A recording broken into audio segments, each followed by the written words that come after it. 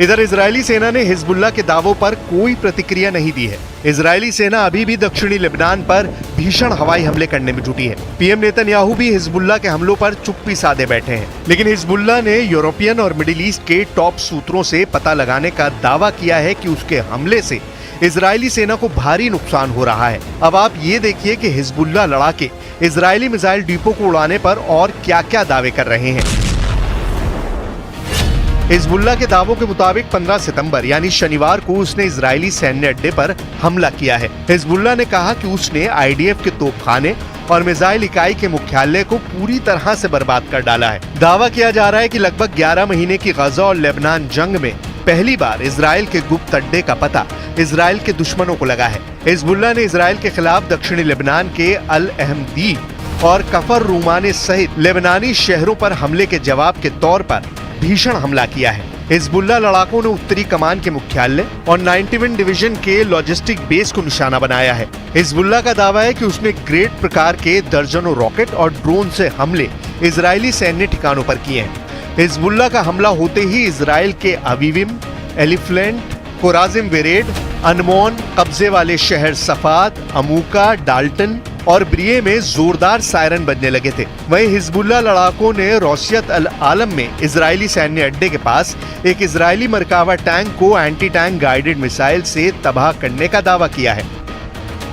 अब ऐसे हालात में सवाल उठ रहे हैं कि आखिर इजरायली सेना और नेतन्याहू किस आधार पर दावा कर रहे हैं कि इजरायली सेना गजा से लेकर लेबनान तक जंग जीत रही है, जबकि इजराइल के मिसाइल हेडक्वार्टर को तबाह करने से पहले हिजबुल्लाह लड़ाके एक बड़े हमले में इजराइल के 22 सैनिकों को मारने का दावा कर चुके हैं। हिजबुल्लाह लड़ाकों ने इजरायली सेना पर ऐसा खूंखार और बेरहम हमला किया कि इजराइल के प्रधानमंत्री नेतन्याहू और रक्षा मंत्री योव गैलेंट के होश फाख्ता हो गए।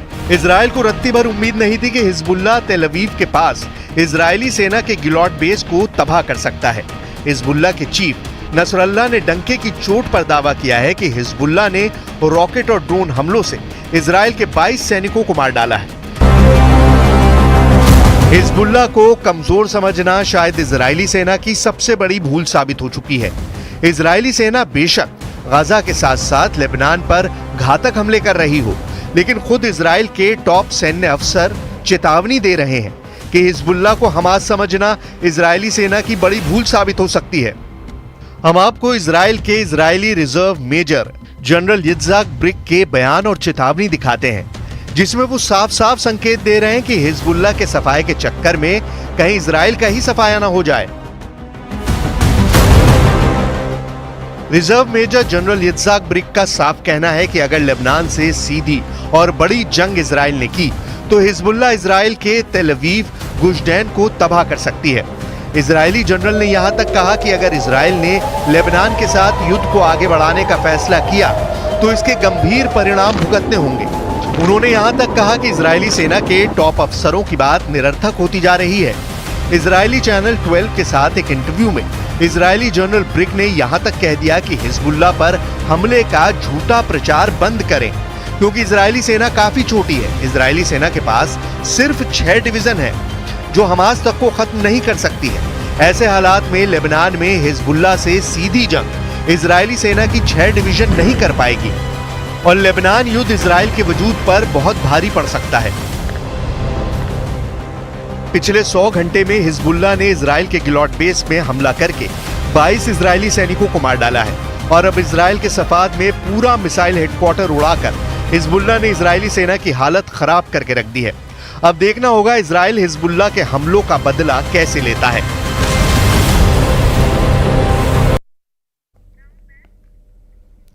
गाजा में इजराइल ने ताजा हमला किया है और इस हमले में 18 लोगों की जान चली गई। इजराइल के प्रधानमंत्री नेतन्याहू ने गाजा में हमले के तेज करने के जो ऑर्डर पास किए हैं उसके पीछे की वजह समझना भी बहुत जरूरी है। इस स्पेशल रिपोर्ट में देखिए नेतन्याहू ने इजरायली डिफेंस फोर्स को नया ऑर्डर क्या दिया है और कैसे लंबी खींचती जंग को लेकर कहा जा रहा है कि इसका नतीजा बस आने ही वाला है।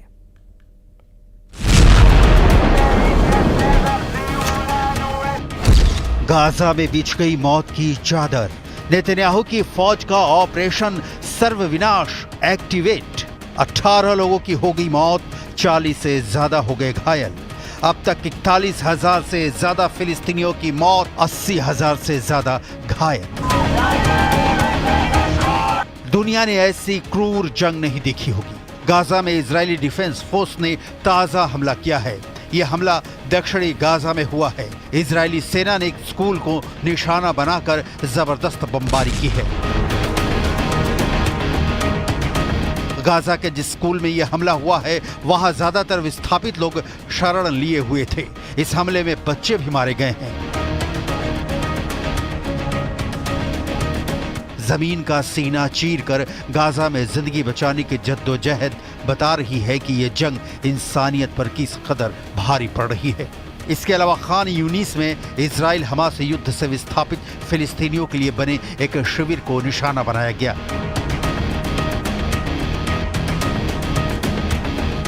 इजराइल के प्रधानमंत्री बेन्यामिन नेतन्याहू जल्दी में हैं।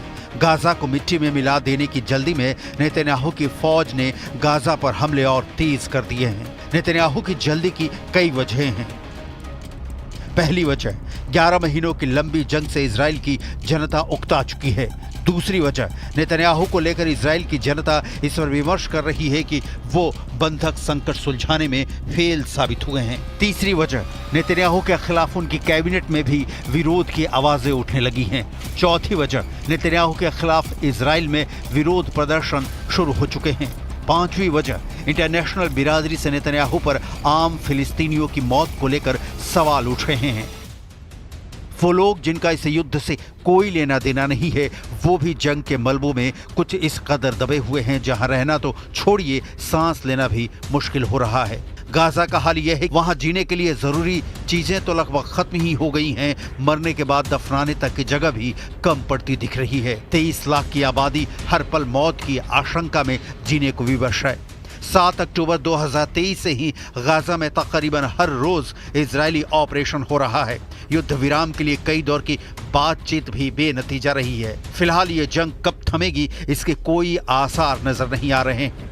यही वजह है कि इजराइल के तेल अवीव में बंधकों की रिहाई की मांग तेज हो गई है। इजराइल में शनिवार को हजारों प्रदर्शनकारियों ने सेना मुख्यालय और दूसरे सरकारी इमारतों पर धावा बोल दिया।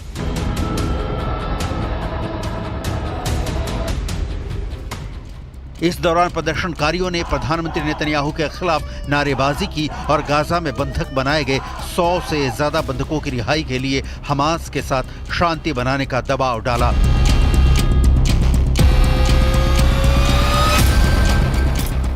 कई लोगों ने समझौता करने में विफलता के लिए पीएम नेतन्याहू को जिम्मेदार ठहराया, क्योंकि उन्हें लगा कि युद्ध के दौरान उन्हें सत्ता में बने रहने में मदद मिलेगी। इस दौरान प्रदर्शनकारियों ने शहर के एक पुल पर चक्का जाम कर दिया। यातायात व्यवस्था भी ठप हो गई।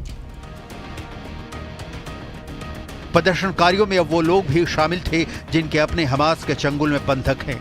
इस दौरान नाराज प्रदर्शनकारियों ने गुलाबी धुएं वाले पटाखे जलाकर और बंधकों की तस्वीरों के साथ अपना विरोध दर्ज कराया। ये भी कहा कि जब तक बंधकों की रिहाई नहीं हो जाती उनका विरोध प्रदर्शन जारी रहेगा। 7 अक्टूबर 2023 को हमास के लड़ाकों ने इजराइल में घुसकर 250 इजरायली और विदेशी नागरिकों को बंधक बना लिया था। इजराइल ने युद्ध छेड़ दिया, लेकिन बंधक छुड़ाने की कोशिश में अब तक 41,000 से ज्यादा फिलिस्तीनी मारे जा चुके हैं और जिस हमास के अंतिम आतंकी के मारे जाने तक जंग जारी रखने का नेतन्याहू ऐलान कर रहे हैं, वो हमास का आखिरी आतंकी अब भी इजरायली डिफेंस फोर्स की बंदूक की गोली से बहुत दूर दिख रहा है। जाहिर है नेतन्याहू मुश्किल में है। संयुक्त अरब अमीरात ने भी इजराइल से मुंह फेरा। यूएई ने कहा है कि अगर इजराइल अलग फिलिस्तीन देश नहीं बनाता तो वो जंग के बाद के उनके प्लान का समर्थन नहीं करेंगे। यूएई के विदेश मंत्री अब्दुल्ला बिन जायद अल नहान ने सोशल मीडिया पर इसकी जानकारी दी। इजरायली पीएम नेतन्याहू ने मई में जंग के बाद गाजा के लिए एक प्लान जारी किया था। नेतन्याहू का कहना है कि इसके जरिए गाजा का विकास होगा। प्लान जंग खत्म होने की तारीख से लेकर साल 2035 तक के लिए था। इसे 3 स्तरों में बांटा गया था। प्लान के मुताबिक गाजा में इजराइल कब्जे के बाद फिलिस्तीन की सरकार होगी। इसे यूएई, सऊदी अरब, मिस्र, बहरीन और जॉर्डन जैसे अरब देशों का एक गठबंधन मॉनिटर करेगा। इजरायली प्लान में गाजा के पोर्ट्स में निवेश से लेकर सौर ऊर्जा और इलेक्ट्रिक कारों की मैन्युफैक्चरिंग जैसी कई योजनाओं का जिक्र है। नेतन्याहू की तरफ से गाजा के भविष्य के लिए प्लान जारी करने के बाद उनके रक्षा मंत्री योव गैलेंट ने इसे नकार दिया था। योव गैलेंट ने इजरायली पीएम को चेतावनी दी थी कि वो फिलिस्तीनी जमीन पर कभी भी इजराइल का शासन नहीं होने देंगे। गैलेंट का बयान सुनिए। हमास के बाद गाजा का अस्तित्व तभी मुमकिन है जब यहाँ फिलिस्तीन के लोग ही अंतर्राष्ट्रीय समुदाय की मदद से सत्ता संभाले। अगर सरकार ने सही समय पर गाजा के लिए हमास का विकल्प नहीं ढूंढा तो इजराइल का मिलिट्री ऑपरेशन कमजोर पड़ जाएगा। हमास फिर से अपनी जड़ें जमाना शुरू कर देगा। नेतन्याहू के समर्थन में खड़े अमेरिका में चुनाव का माहौल है और बाइडेन की पार्टी की विदाई के बाद ट्रंप सत्तासीन होते हैं तो युद्ध की सूरत पर भी असर पड़ना तय है। संयुक्त अरब अमीरात जैसे देश अमेरिका के कहे में ही काम करते हैं और संयुक्त अरब अमीरात अगर ये कह रहा है कि वो नेतन्याहू के प्लान से इत्तेफाक नहीं रखता है तो इसका मतलब है कि अपने समर्थक देशों के बीच ही नेतन्याहू घिर चुके हैं। सवाल फिर वही घूम फिर कर खड़ा होता है कि इजराइल हमास युद्ध आखिर कब तक। जहां तक इजरायली बंधकों को हमास के कब्जे से छुड़ाने की बात है तो इसी हफ्ते 6 बंधकों की हत्या करके हमास ने नेतन्याहू को लाउड एंड क्लियर मैसेज दे दिया था कि वो चाहता क्या है और नेतन्याहू हैं कि उनके पास विकल्प नहीं बचे हैं। या तो सारे बंधकों को छुड़ाकर देश वापस लाना होगा या संपूर्ण गाजा को जमींदोज कर देना होगा, क्योंकि यहां से नेतन्याहू पीछे हटे तो घर में इजरायली उनके साथ चाहे जो व्यवहार करें, अरब देश इजराइल के खींचे कदम को एक कमजोर देश की निशानी से ज्यादा कुछ नहीं मानेगा, जो भविष्य में इजराइल के लिए आज से भी बड़ा संकट पैदा करने वाला हो सकता है।